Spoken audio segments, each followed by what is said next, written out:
Welcome back to another edition of Tip Tuesday here at the Sales Career Podcast. I'm your host, Kevin Hopp. Something that I wanted to talk about today, I'm super passionate about, and this is something that if you implement it, will not just help your professional sales career, this will actually help the way that it'll help you do better when you're talking to other people, particularly when you're trying to convince people of things, or particularly when you're trying to ask people for things. Okay, so let's talk about this a little bit.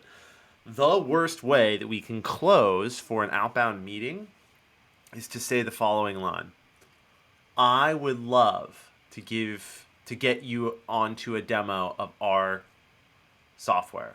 I would love to to take 20 minutes to show you why we are the greatest thing in the world. I would love insert whatever afterwards. Let's think about it for a second here. When we are calling someone out of the blue, we are trying to reach out to them. When we say things like I would love to, I would like to, I, it becomes very, very clearly not about them. And them is who our focus should be on for sure, right? So it's the same situation if you're in an interpersonal relationship with someone and you start everything out with I in terms of what you want, what you want. You need to put it into terms that make sense for them. Let's talk about that. What does that sound like? Well, Kevin, I've been saying I would love to get you on a demo of our solutions, and it works okay. What could be better? Good question.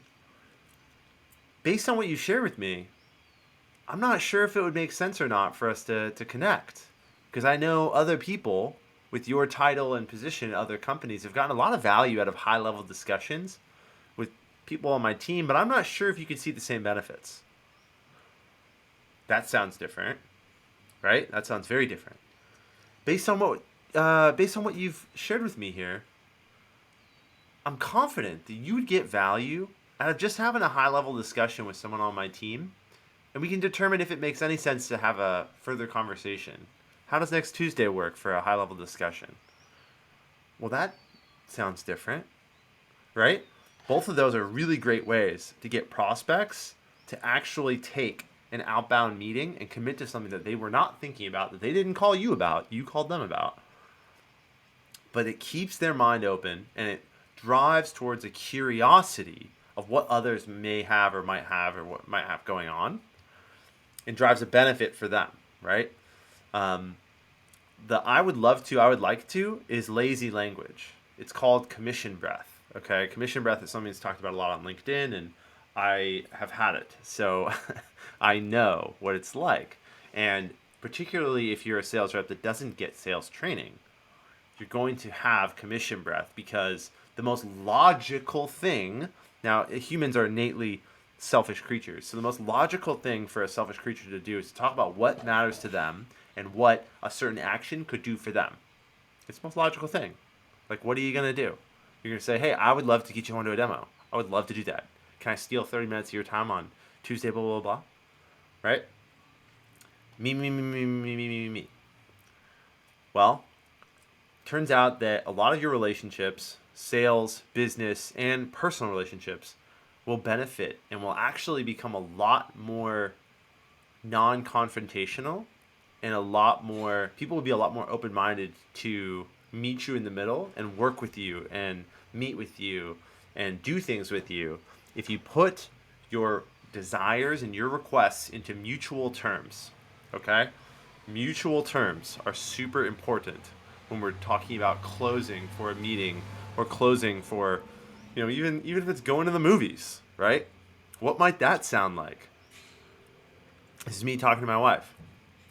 Hey, Laura, I think, Stephanie, my buddy's wife, had shared with me that the movie that she went to go see was actually one of her favorite movies she's seen all year.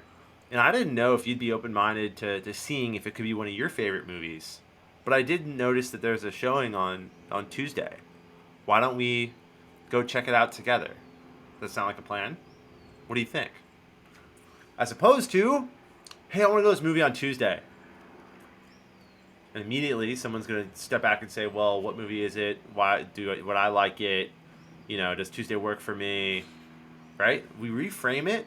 We change the way people think about the whole scenario.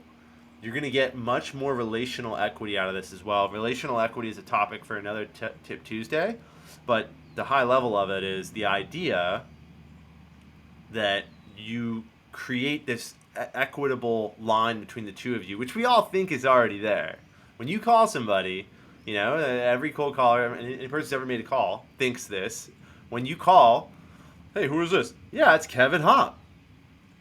You say your name like you are somebody, right? It's the number one fallacy, number one problem that cold callers overcome in their first few months is remembering that when you cold call someone out of the blue, you are nobody. You have no relational equity. And now in society, everyone is trained to hang up, say no, and say not interested instantly. So rejection is the number one thing on people's minds. It is not, can I be open-minded here? I should be open-minded here. Why don't I hear this person out? That's not the way people think. They think the opposite. So knowing that, when you close, put things into terms that make sense for them. Use words like, would you be open-minded? I don't know if it would make sense. If you could see the same benefits as this other person, why don't we explore that together? Use those set of terms as a way to close and watch your show rates go up. There you go. That was Tip Tuesday. Have a great rest of your week. I'll see you on Thursday for the normal pod. Cheers.